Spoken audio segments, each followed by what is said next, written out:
तो इस वीडियो में हम डिस्कस करने वाले हैं कि हम अपने एग्जाम में हमारे आंसर राइटिंग को कैसे इफेक्टिव बनाएं, किन स्टेप्स को फॉलो करें, किन स्ट्रक्चर को फॉलो करें ताकि हमारा जो आंसर हो वो और भी ज्यादा स्कोरिंग बने। देखिए, नॉलेज होना बस काफी नहीं होता है जब तक हम अपने नॉलेज को बहुत अच्छे तरीके से प्रेजेंट नहीं कर पा रहे हैं। ठीक है, तो इसलिए मैं बाकी टॉपिक इस अपने चैनल में बाकी टॉपिक डिस्कस करने से पहले मैं सबसे पहले इसी टॉपिक को डिस्कस करना चाहती हूँ कि हम अपने आंसर को किस तरीके से प्रेजेंट करें।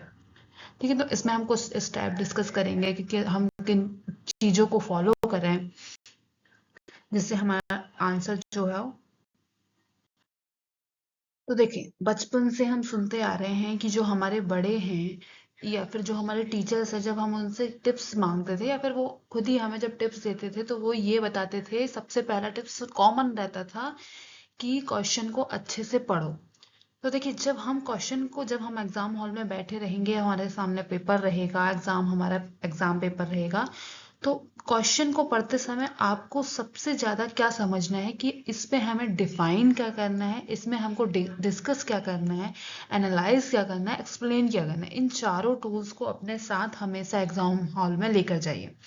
ठीक है, डिस्कस ये कुछ क्वेश्चन होते हैं जिसमें हमको टॉपिक को डिस्कस करना होता है, कुछ ऐसे होते हैं जिसमें हमें एनालाइज करना होता है, कुछ टॉपिक ऐसे होते हैं जिसमें डिस्कस नहीं, एक्सप्लेन करना होता है। उसके बारे में हमें क्या पता है। डिस्कस मतलब होता है उसके बारे में हमें क्या पता है, वो तो ठीक है, उसके बारे में क्या क्या और हो सकता है।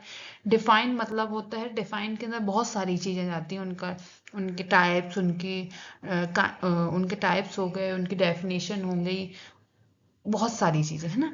तो हमको इन चार चीजों को अपने साथ एग्जाम हॉल में साथ में रखना है, डिफाइन, डिस्कस, एनालाइज, एक्सप्लेन। अब वो हमको क्वेश्चन को पढ़कर समझना है कि हमें इनमें से अपने कौन से टूल को एक्सप्लेन करना है ना। जैसे किसी टाइप्स में आगे, जैसे एक पॉल्यूशन को लेके हम एग्जाम्पल ले लेते हैं कि एग्जाम में आगे कि एयर पॉल्यूशन क्या है ना। एयर पॉल्यूशन क्या है, तो जब वो पूछ रहा है एयर पॉल्यूशन क्या है, तो हमको उसमें एयर पॉल्यूशन को डिफाइन करना है। ठीक है, कि ये इतने प्रकार का होता है, फलाना ढिकाना, इस टाइप का है ना। जब वो आते हैं कि एयर पोल्यूशन क्या है, इसका विवरण दीजिए, इसके बारे में समझाइए, तो हमको एक्सप्लेन या डिफाइन एक ही चीज होता है, एक प्रकार से हम मान सकते हैं। लेकिन जैसे उसने हमसे पूछ लिया कि एयर पोल्यूशन के लिए हम क्या क्या कर सकते हैं, तो ये हमारा डिस्कस में आ जाएगा। अब उन्होंने पूछ लिया कि एयर पोल्यूशन के किन किन कारणों से बढ़ रहा है, तो ये एक एनालाइज करने का क्वेश्चन आ गया है ना। तो इस तरीके से हमको पढ़ना है, समझना है कि हमें हमारे आंसर राइटिंग में कौन से टूल्स को यूज में लेना है। ठीक है, चलिए आगे बढ़ते हैं। अब हम समझते हैं, ये भी एक बहुत मैटर तो नहीं कर मतलब करता है, मैटर हम समझ सकते हैं करता है हमारे मार्क्स, कि क्वेश्चन का मार्क्स कितने में दी। क्वेश्चन अगर कम मार्क्स का है तो इसका मतलब ये नहीं कि हमको क्वेश्चन आधा लिखना है, आधा नहीं लिखना, हमें पूरा क्वेश्चन शो करना है, लेकिन पूरा ही क्वेश्चन अपना प्रेजेंट करना, पूरा ही नॉलेज अपना प्रेजेंट करना। बट कितने शॉर्ट में, कितने ज्यादा लॉन्ग तरीके से हमको क्वेश्चन आंसर को लिखना है, ये डिपेंड करता है मार्क्स में।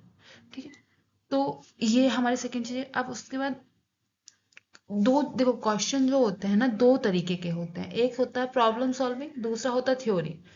थ्योरी एक, समझ लीजिए, एक पास्ट की यदि बात करें तो थ्योरी टाइप में जाता है, और प्रॉब्लम्स बेस्ड होते हैं, या तो प्रेजेंट के क्वेश्चन होंगे, एनालाइज क्वेश्चन होंगे, वो हमारे प्रॉब्लम सॉल्विंग में आ जाते हैं। और जो थ्योरी क्वेश्चन होते हैं जिनके बारे में हमें पता है, हमें आम सामने वाले को बताना है, तो वो होते हैं थ्योरी क्वेश्चन।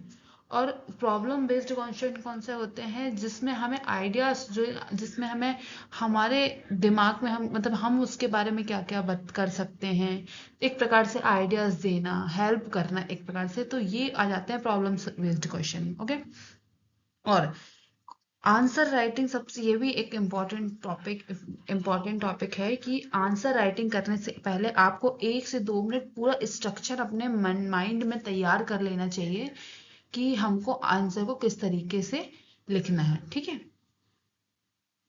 ओके, अब हम आ जाते हैं हमारे दूसरे टॉपिक में।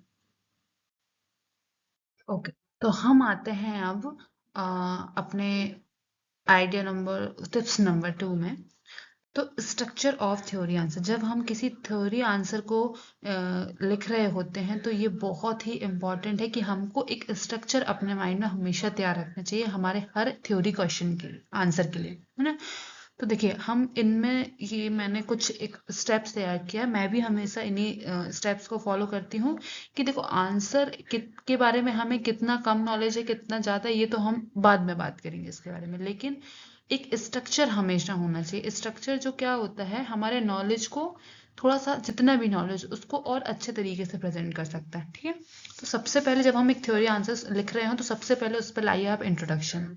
इंट्रोडक्शन में लाइए आप definition, section and act name. Introduction में डेफिनेशन देखो, लॉ की जब स्टडी कर रहे होते हैं ना तो वो हर चीज़ की डेफिनेशन है, हर चीज़ की किसी ने कोई ना कोई डेफिनेशन दी है। तो डेफिनेशन को एक अपना टूल बना, जैसे आपके सेक्शन टूल होते हैं, जैसे आपके आर्टिकल टूल्स होते हैं ना, वैसे डेफिनेशंस को भी अपने टूल्स बनाओ और एक्ट नेम को भी टूल्स बनाओ।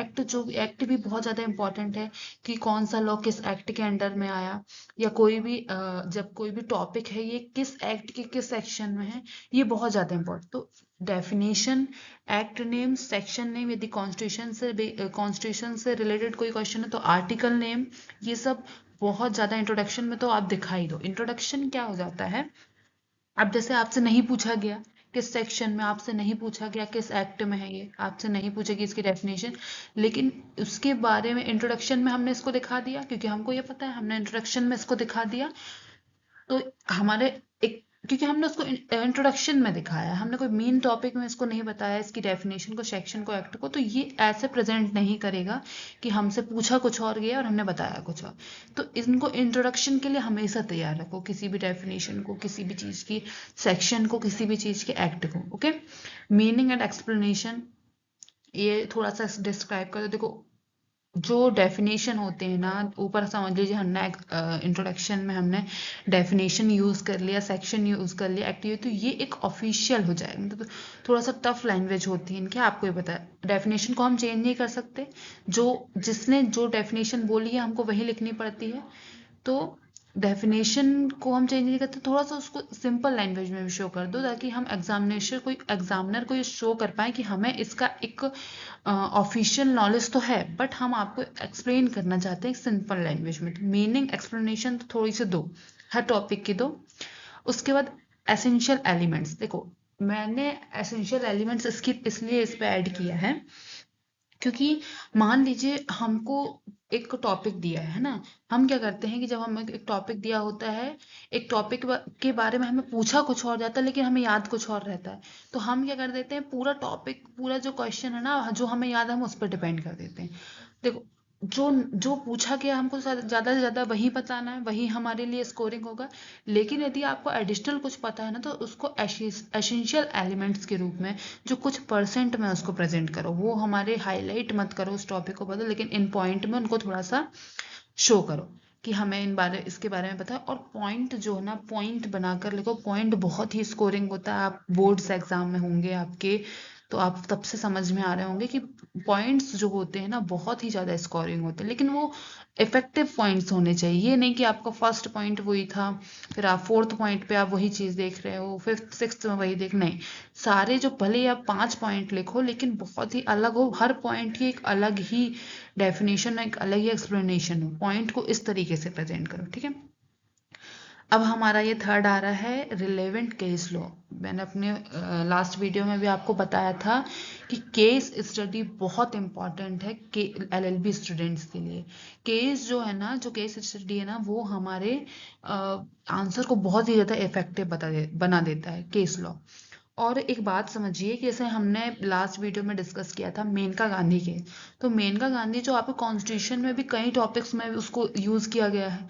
और जब हमने अभी लास्ट जो नेचुरल जस्टिस का हमने टॉपिक डिस्कस किया था उसमें मेनका गांधी, तो कुछ केस जो होते हैं ना बहुत सारे टॉपिक कवर करते हैं। तो केस एक कॉमन केस को बहुत ज़्यादा फोकस करो कि जो ये कॉमन केस है किन किन उसमें, और केस को तो हर आंसर में सोचो कि हम इस आंसर में कौन सा केस ला सकते हैं।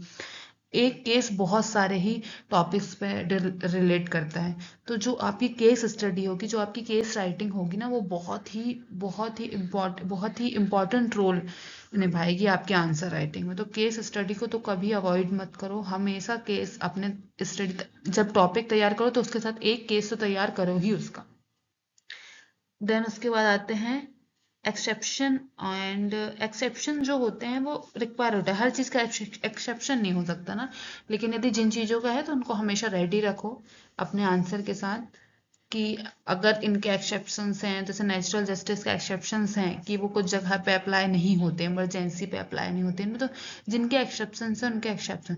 और कंक्लूजन इतना तो याद ही रखो कि हमारा जो क्वेश्चन है, आंसर है, स्टार्ट इंट्रोडक्शन से हो, कंक्लूजन तो लिखो कंक्लूजन में, क्योंकि कंक्लूजन में लिखना ही क्या है, पूरे जो भी हमने लिखा उसको शॉर्ट में लिख दो, कुछ थोड़ा सा समराइज करके, है ना। तो कंक्लूजन तो हमेशा हमें अपना तैयार रखो।